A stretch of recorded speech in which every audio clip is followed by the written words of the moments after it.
Magpasensyahan kayo sa isa't isa at magpatawaran kayo kung may hinanakit kayo kanino man, dahil pinatawad din kayo ng Panginoon.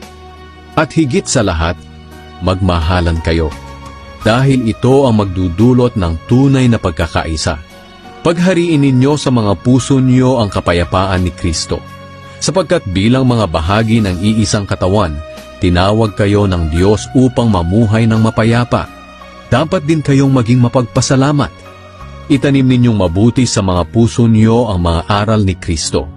Paalalahanan at turuan niyo ang isa't isa ayon sa karunungang kaloob ng Diyos. Umawit kayo ng mga salmo, himno, at iba pang mga awiting espiritual na may pasasalamat sa Diyos sa mga puso ninyo. At anuman ang ginagawa niyo, sa salita man o sa gawa, gawin niyo ang lahat bilang mananampalataya sa Panginoong Hesus at